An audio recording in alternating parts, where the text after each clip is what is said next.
langit mong biyak pagpapala sa pamamagitan ni Jesucristo, kasama ni Espiritu Santo, magpa sa walang hanggan.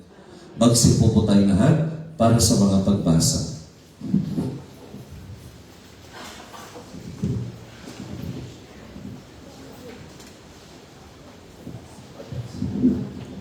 Pagbasa mula sa aklat ni Levitico. Sinabi ng Panginoon kay Moises, ipahayag mo sa mga Israelita ang mga pistang itinakda ko. Ipagdiriwang nila ang mga banal na pagtitipong ito at magkaroon sila ng banal na pagpupulong. Ito ang mga pistang itinakda ko, ang pista ng pagpusko, na gagamitin sa gabi ng ika-14 na araw ng unang buwan. Kinabukasan ay pista ng tinapay na walang lebadura. 7 araw kayong kakain ng tinapay na walang lebadura. Sa unang araw, magkakaroon tayo ng banal na pagtitipon, huwag kayong magtatrabaho. 7 araw kayong maghahain sa Panginoon ng handog na kayong pagtitipon, huwag kayong magtatrabaho. Sinabi ng Panginoon kay Moises, sabihin mo rin sa mga Israelita na pag magkakaroon na sila ng lupaing ibibigay ko sa kanila, huwag nilang aanihin at magdadala sila ng saserdote ng isang bigkis ng unang nilang ani. Ito'y inihahandog niya para sa inyong kinabukasan ng araw ng pamamahinga. Mula sa kinabukasan ng araw ng pamamahinga, araw ng pagdadala nyo ng bigkis na ani. Pagpaparaan kayo ng 7 linggo, ang ika-50 araw ay tatama sa kinabukasan ng araw ng pamamahinga. Sa araw na iyon, magdadala kayo ng handog na pagkain. Ang ika-10 araw ng ika-7 buwan ay araw ng pagbabayad sala, magkakaroon kayo ng banal na pagtitipon. Sa araw na iyon, mag-aayuno kayo at mag-aalay ng handog na pagkain. Mula sa ika-15 araw ng ika-7 buwan, magsisimula ang pista ng mga kulda. 7 araw na itong ipagdiriwang sa unang araw na pagkakaroon kayo ng banal na pagtitipon at huwag kayong magtatrabaho. 7 araw kayong maghahandog sa Panginoon ng handog sa pagkain. Sa ika-8 araw na handog, magtitipon kayo upang sumamba at mag-aalay kayo ng handog na pagkain. Araw na yun ng pagsamba. Kaya huwag kayong magtatrabaho. Iyan ang pistang itinakda ng Panginoon, mga araw ng banal na napagtitipon. Sa mga araw na iyon, magdadala kayo ng handog na susunugin ng handog na pagkain at handog inumin ayon sa takda ng bawat araw. Salmong Tugunan. Ang salita ng Diyos. Salmong Tugunan. Masigla nating awitan ang Diyos, nating kaligtasan. Umawit sa salit, masigla nating awitan ang Diyos nating kaligtasan. Umawit sa salim nitong pagdirigta, kasabay ng tugtog ng lira at alpa. Hipan ang tambuli tuwing magdiriwang, kung buwan at bago nating kabilugan. Tugon, masigla nating awitan ang Diyos nating kaligtasan. Sa bansang Israel, ito ay utos ng batas na ginawa ng Diyos ni Jacob. Sa mga hinirang ang utos din, ito'y na sila'y ilabas sa bansang Egipto. Tugon, masigla nating awitan ang Diyos nating kaligtasan.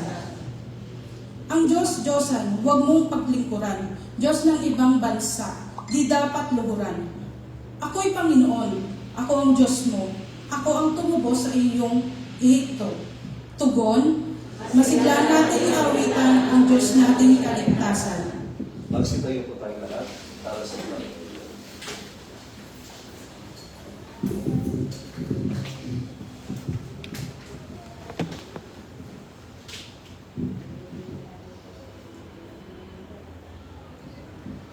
Ng iyong pag-ibig, kapayapaan at katarungan. Alleluia. Sumainyo ang Panginoon. Ang mabuting balita ng Panginoon ayon kay San Mateo. Papuri sa iyo, Panginoon. Noong panahong iyon, umuwi si Jesus sa kanyang bayan at nagturo sa kanilang sinagoga. Nagtaka ang mga nakarinig sa kanya. Sabi nila, saan kumuha ng karunungan ang taong ito? Paano siya nakagagawa ng kababalaghan? Hindi ba ito ang anak ng karpentero? Hindi ba si Maria ang kanyang ina at sila Santiago, Jose, Simon at Judas ang kanyang mga kapatid na lalaki? At dito nakatira ang kanyang mga kapatid na babae, di ba? Saan niyo natutunan ang lahat ng ito? At ayaw nilang kilalanin siya. Kaya sinabi ni Jesus sa kanila, ang propeta'y ikinagalang kahit saan, liban sa kanyang sariling bayan at sa kanyang sariling sambahayan. At dahil sa di nilang pagsampalataya, hindi siya gumawaroon ng maraming kababalaghan. Mga kapatid, ang mabuting balita ng Panginoon. Magsiupo po muna tayo saglit. Isang mapagpalang hapon po sa inyong lahat, mga kapatid ko kay Kristo. Okay lang po ba na i-greet natin yung katabi natin, kahit kaaway natin yan, sa likuran, with your beautiful smile. Sabihin natin, magandang hapon, buhay ka pa pala sa iyo. Diba? Buhay na buhay, no? Diba? At this point in time, mga kapatid, total para masaya kayo, no? Okay lang po ba na pasalamatan natin ang Panginoon sa lahat-lahat ng mga naitenta ninyo, no? Diba? Lahat-lahat ng grasya, palakpakan natin ang Panginoon. Kayo po ba ay naka-experience na i-reject? Ano yung feeling na i-reject ka? Grabe naman ito. Diba? Diba? Ano yung feeling na parang walang believe sa'yo yung relatives mo, yung family mo? Meron po ba na hindi sila believe, hindi naniniwala sa kakayahan mo? No, diba? Parang pag imagine mo, no, of all people, na dapat sana ay susuporta, dapat yung sarili mong pamilya. No, di ba? Dapat sila yung unang-unang magbibigay sa iyo ng moral support. Pero minsan, may pamilya tayo na sila pa yung unang-unang magmaliit at kukutya sa iyo. Totoo hindi? Yes. Naalala ko nga yung kwento ng isa kong friend, no? Lumapit po siya sa kanyang tito kasi gusto niya magpari. So, right after his graduation sa sa may high school, nilapitan niya po yung tito niya para humingi ng tulong para makapasok sa seminary. Pero, imbis na tulong, dadagdag mo na si tito kasi pare yung tito niya. Yung hindi niya nakalimutang word na sinabi ng tito niya sa kanya, you don't have any capacity to become a priest. Sabi niya, so parang dinamdam ng bata, no? Ng binata. Pero, okay lang sa kanya. Pinag-aral din pa rin siya ng tito niya ng vocational course. Nag-graduate po siya ng health aid. Yung nursing assistant for 1 year, natapos niya. And then, nakitaan po siya ng kanyang tito ng potential. So, pinaaral siya sa isang university sa Iloilo na. Parang ganon. So, kinuha niya education. So, tinapos niya yung education.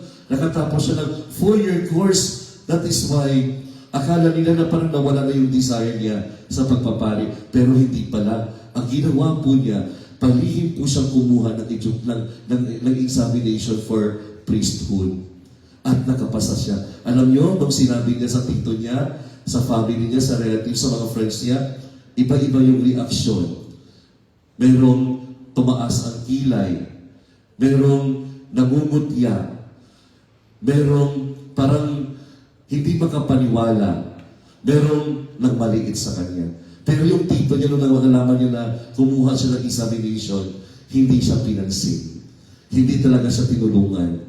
So, hindi ininda ng binatang yon yung mga reactions na provided na go on po siya sa kanyang philosophy at theology. Alam niyo mga kapatid, kung gaano kahaba ang pag-aaral niya ng theology at philosophy, ganoon din kahaba ang pagmumutya, pagmamaliit, at panghuhusga ng kanyang mga relatives, yung mga marriages sa kanila.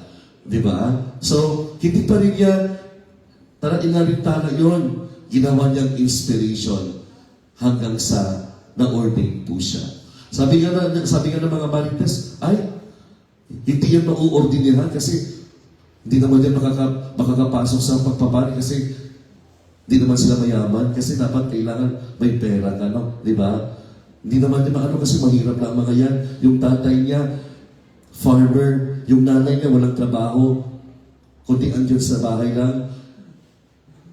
Alam niyo, yung ginawa ng binata, he asked the permission of his superior, no?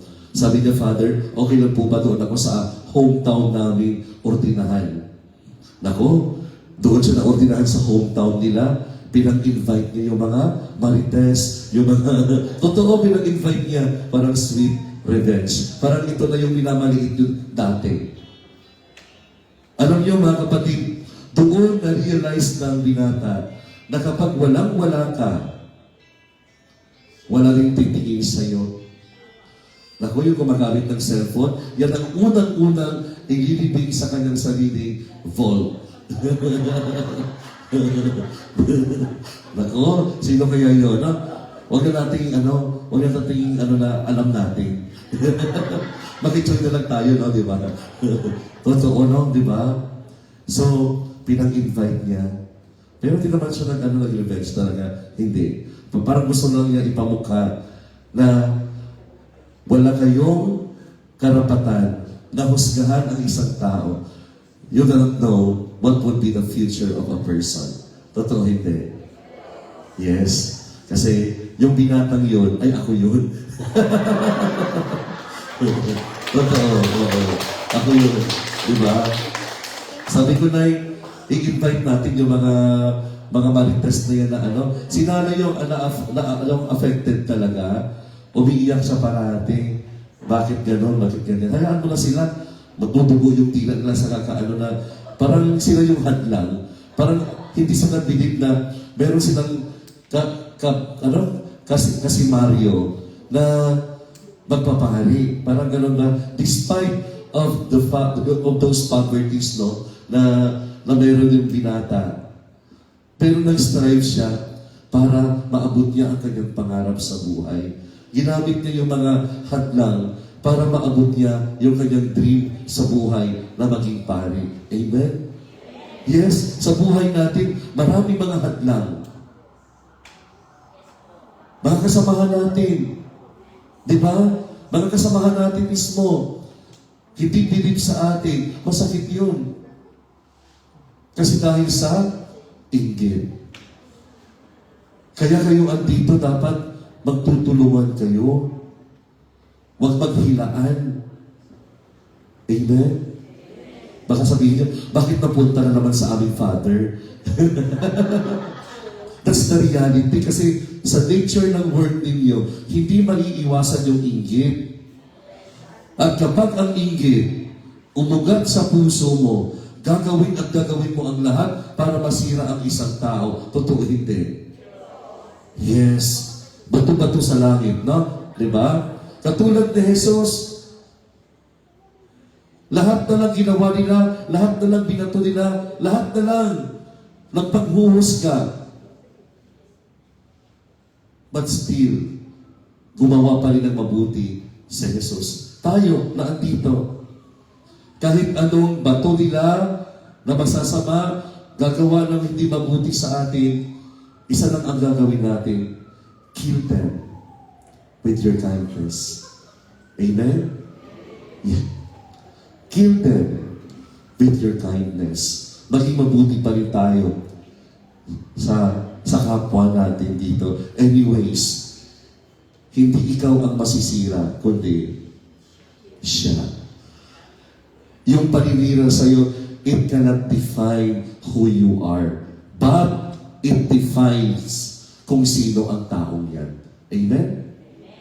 Kaya just stay kind, stay humble all the time. Kasi saan ka dadalhin ang kayabangan mo? Mauuwi ka sa vault. Tandaan natin mga kapatid, yung trabaho ninyo, yung kita ninyo, hindi nyo yan magdadala pag mamatay kayo.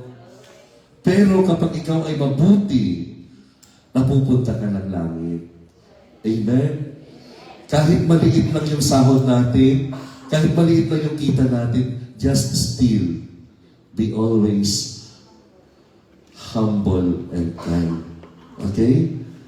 At the same time, dapat may integrity tayo kahit hindi tayo nakikita, nag-work pa rin tayo. Amen? Yan ang pinaka-importante sa lahat. Walain yung mga naririnig natin hindi maganda, make that as an inspiration for you para makabenta kayo ng 100 a day. Amen? Kaya niyo 100? Naku, hindi yung kinikling yung 100. Hindi kayo bibigyan ni Lord. Kaya niyo ba yung 100 volts? Ay, hindi convinced si Lord na ganyan eh. Kaya niyo ba yung 100 volts na ibenta araw-araw? Naku, kung ako yung manager ninyo, tanggalin ko kayo. Kaya parang hindi kayo bilib sa sarili ninyo. Kaya niyo ba? Okay. Naniniwala po ba kayo na makakabenta kayo ng 200 sa isang week? Ay, parang hindi sila convinced. I-pray natin. Malay ninyo, no? Hindi matatapos ang December, maubos na lahat ng ano dito sa eternitas. Amen? Alam nyo, ang pinakasekreto talaga, smile. Yes, huwag kayong sumimangot kapag may client kayo. Diyos ko Lord. Pero, mag-toothbrush muna kayo. Di ba? You smile para welcoming ang dating. Amen? Kasi kapag nag-smile ka, ma-attract sila, napapaga kahit na mabigat yung pinagdadaanan yan. Kasi may patay sila. Pag makita niyo yung killer smile mo, ay, bibili ako dito. O, try nyo mamaya. Try nyo mamaya. Pero wag kang mag-smile mag-isa. Iba na yun, no, di ba? So, I hope and I pray na mga kapatid, no? We have to always love our work. And we have, yung love na yan, dapat nagra-radiate yan sa pamamagitan po ng pagtrato natin sa isa't isa. Walang hilaan, walang inggitan, sama-samang aangat sa buhay. Amen? Para tayo, kapag yan ang pag-iisip natin, mas pagpapalain tayo ni Lord. Amen? Okay. Amen na lang. Sige po. Please all stand. No? Parang ganun. Tinanggihan si Jesus ng sarili ng mga kababayan. May pananalig nating tanggapin siya bilang ating Panginoon at tagapagligtas. Ang ating itutugon, Panginoon, dinggin mo ang aming panalangin. Tugon?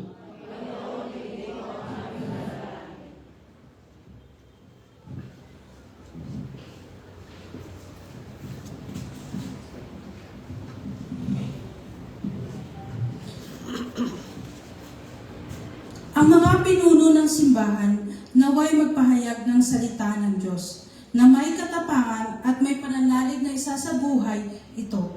Manalangin tayo sa Panginoon. Tugon, Panginoon, tigin mo ang aming panalangin. Tayo naway magpalakas sa maalab at walang takot na pagpapahayag na mensahe ni Ebanghelyo sa ating tahanan at kapitbahayan. Manalangin tayo sa Panginoon. Tugon, Panginoon, dinggin ang panalangin. Ang mga misyonero naway maging mapagtiis at huwag manghina ang kalooban sa paghahasik ng mensahe ng Diyos sa mga lugar na hindi pa tumatanggap nito. Manalangin tayo sa Panginoon. Panginoon, dinggin mo ang aming panalangin. Ang mga magulang na may kapansanan, mga anak, mga nag-aalaga sa matatanda, at lahat nagdurusa sa kanilang tahanan o sa ospital, naway maging tahimik na ehemplo at saksi sa pag-ibig ng Diyos. Manalangin tayo sa Panginoon. Panginoon, dinggin mo aming panalangin.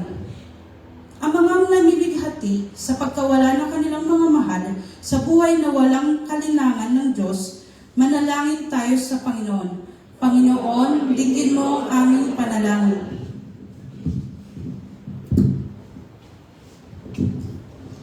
Sa sandali po ng ating katahimikan, ating tulog ang ating mga personal na intention.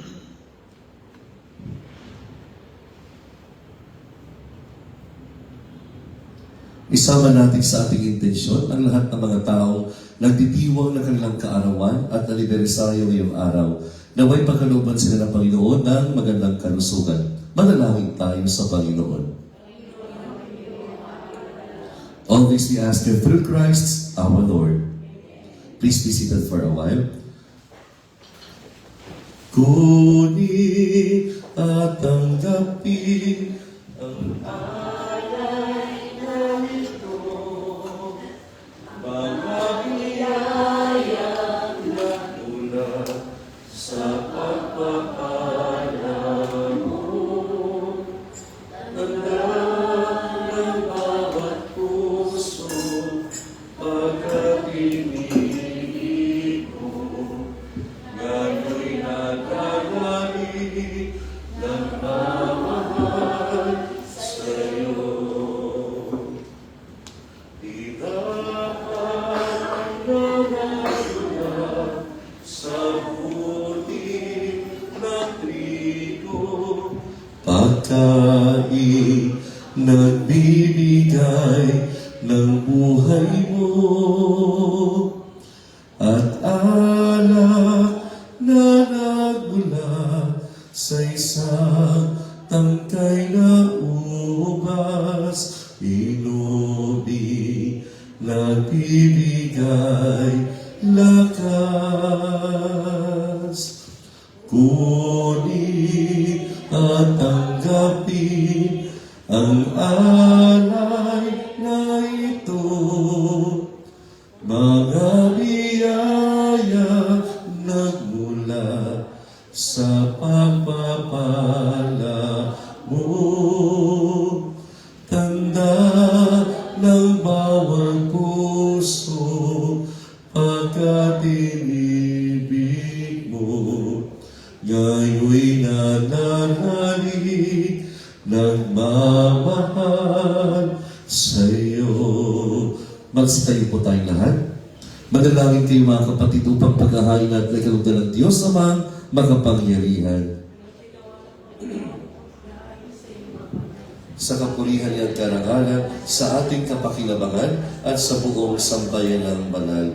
Ama namin lumikha, tanggapin mo ang mga alay na sa iyo rin nagmula, at ngayon ang aming inihahanda sa iyong dambana upang sa aming ginaganap na pagdiriwang, ang iyong paglingap ay magtaguyod sa tanan at magpabanal sa aming pamumuhay sa kasalukuyan at mag-akay sa aming saligayang walang katapusan. Sa pamamagitan ni Jesucristo, kasama ng Espiritu Santo, magpa sa walang hanggan. Sumainyo ang Panginoon. Itaas sa Diyos sa iyong puso at diwa. Pasalamatan natin ang Panginoong ating Diyos. Ama naming mga pangyarihan, tunay ang marapat ikaw ay aming pasalamatan. Ikaw ang lumikha sa tanan. Ikaw ang nagtakdang magkaroon ng gabi at araw, gayon din ang tag-init at tag-ulan. Ikaw ang humubog sa tao bilang iyong kawangis na magkakatiwalaan, magasiwa sa daigdig. Ikaw ngayon pinaglilingkuran sa pagganap sa pananagutan ng iyong pinagtitiwalaan sa pamamagitan ng anak mong mahal, kasama ng mga anghel na nagsisiawit ng papuri sa iyo, nang manahumpay sa kalangitan. Kami nabubunyi sa iyo kadakilaan. Santo, Santo, Santo, Panginoong Diyos ng mga hukbo, napupuno ang langit at lupa ng kadakilaan mo. O sana sa kaitaasan, pinagpala ang napalilito sa ngalan ng Panginoon. O sana sa kaitaasan. Ama naming banal, ikaw ang bukal ng tanang kabanalan, kahit sa pamamagitan ng iyong Espiritu, gawin mong banal ang mga kaloob na ito upang para sa amin maging katawan at dugo ng aming Panginoong Jesucristo. Bago niya pinagtiis ang kusa na maging handog, hinawakan niya ang tinapay. Pinasalamatan kanya, pinaghati-hati ngayon, iniabot sa kanyang mga alagad at sinabi, "Tanggapin niyong lahat ito at kanin. Ito ang aking katawan na ihahandog para sa inyo."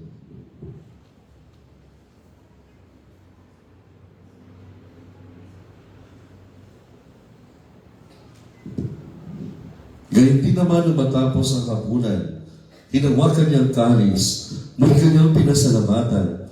Iniabot niya ang kalis sa kanyang mga alagad at sinabi, "Tanggapin niyong lahat ito at inumin. Ito ang kalis ng aking dugo, ng bago at walang hanggang tipan. Ang aking dugo na ibubuhos para sa inyo at para sa lahat. Sa ikapagpapatawad ng mga kasalanan, gawin niyo ito sa pag-alala sa akin."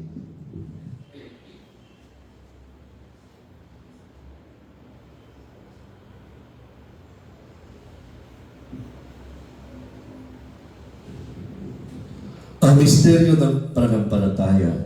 Si Kristo'y namatay, si Kristo'y nabuhay, si Kristo'y babalik sa wakas ng panahon. Ama, ginagawa namin iyong pag-alaala sa pagkamatay at muling pagkabuhay ng iyong anak, kaya't naalay namin sa iyo ang tinapay na nagbibigay buhay at ang kalis na nagkakaroon ng kaligtasan. Kami nagpapasalamat na kami yung minarapat na tumayo sa harap mo para maglingkod sa iyo. Isinasamo namin, kami magsasalo-salo sa katawan at dugo ni Kristo ay mabuklod sa pagkakaisa sa pamamagitan ng Espiritu Santo. Ama, lingapin mo ang iyong simbahang laganap sa buong daigdig. Puspusin mo kami sa pag-ibig kay San Francisco na aming Papa at ni Roberto na aming Obispo at ng Tanang Kaparian. Alalahanin mo rin mga kapatid naming nahinglay nang may pag-asang sila'y muling mabubuhay gayon ng lahat ng mga pumanaw. Kaawaan mo sila at patuloyin sa iyong kaliwanagan. Kaawaan ng paginapat kaming lahat na makasama sa iyong buhay na walang wakas. Kaisa ng mahal na Birheng Maria na ina ng Diyos, kaisa ng mga apostol, at ang lahat ng mga banal na namuhay dito sa daigdig nagkalugod-lugod sa iyo. May pagdiwang naman namin ang pagpupuri sa kararangal mo sa pamamagitan ng iyong anak na aming Panginoong Heso Kristo. Sa pamamagitan ni Kristo, kasama niya at sa Kanya, ang lahat ng parangal at papuri ay sa iyo, Diyos amang mga pangyarihan, kasama ng Espiritu Santo, magpa sa walang hanggan. Sa tagubilin man nakahagaling na utos at turo ni Jesus na Panginoon natin at Diyos, ipahayag natin ng lakas loob. Sabay-sabay po tayong lahat. Ama namin, sumasalangit ka, sambahin ang ngalan mo, mapasaamin ang kaharian mo, sundin ang loob mo dito sa lupa para sa langit. Bigyan mo kami ngayon ng aming kakanin sa araw-araw at patawarin mo kami sa aming mga sala para lang pagpapatawad namin sa nagkakasala sa amin at huwag mo kami pahintulot sa tukso at iadya mo kami sa lahat ng masama. Hinihiling namin kami iadya sa lahat ng masama, pagkalooban ng kapayapaan araw-araw, iligtas sa kasalanan at ilayo sa lahat ng kapahamakan, samantalang aming pinananabikan ang dakilang araw ng pagpapahayag ng tagapagligtas namin, si Heso Kristo.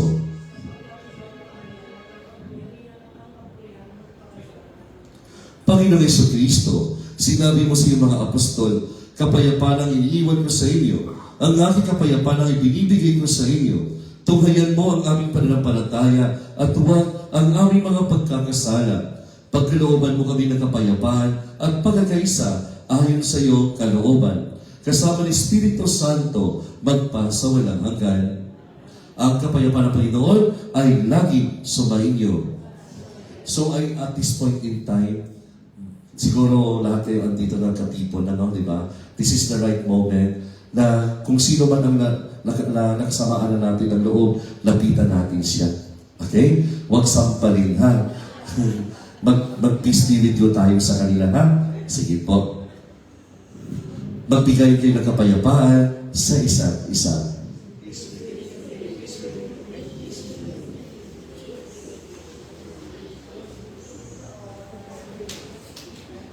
Kordero ng Diyos, Kordero ng Diyos na nag-aalis ng mga kasalanan ng sanlibutan, maawa ka sa amin. Kordero ng Diyos, nag-aalis na makasalanan ng sanlibutan, ipagkaloob mo sa amin ang kapayapaan.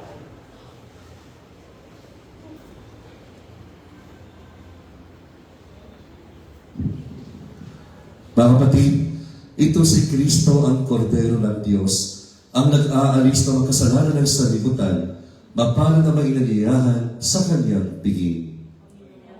Diyos, karapatan at magpatuloy sa iyo. Ngunit sa isang salita mo lamang, nagkakaroon ako. May laban ka ng Christ, keep us safe for eternal life. Amen.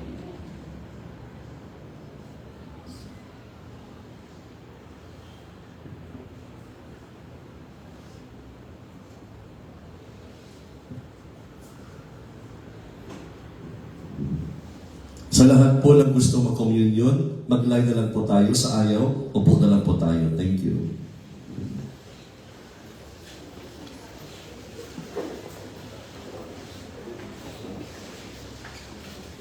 Ang katawan ng Kristo.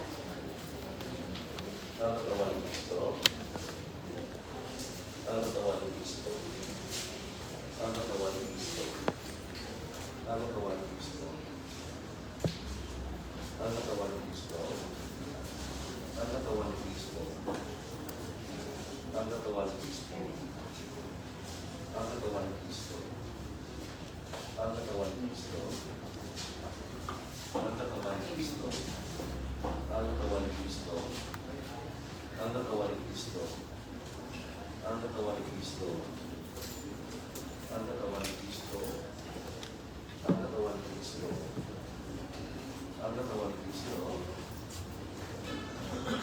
Ang katawan ni Kristo. Ang katawan ni Kristo. Ang katawan ni Kristo. Ang katawan ni Kristo. Ang katawan ni Kristo. Ang katawan ni Kristo. Ang katawan ng Kristo. Ang katawan ng Kristo. Ang katawan ng Kristo. Ang katawan ng Kristo. Ang katawan ng Kristo. Ang katawan ng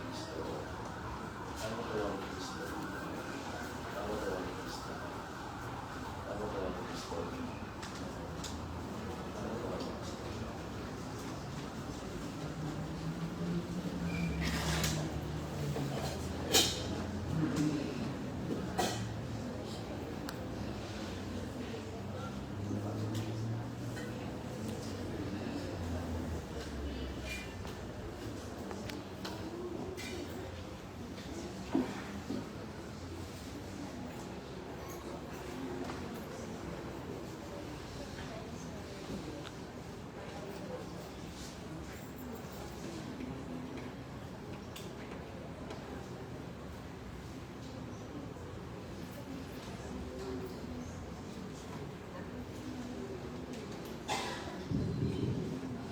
Mapalad ang maawain, siya'y kaawaan din.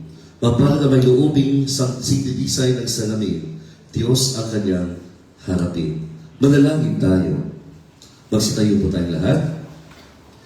Ang maraming mapagmahal, pinagsaluhan namin sa banal na pakikinabang ang ala-alang walang kupas ng iyong anak na nag-alay ng sarili ng buhay para sa aming kaligtasan.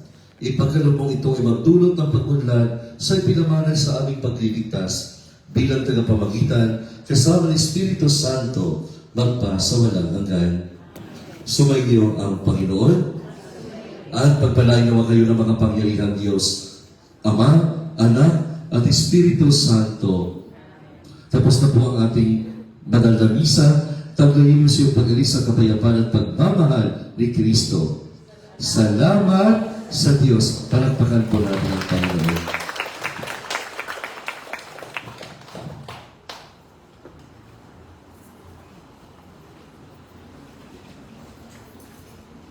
Magandang hapon po.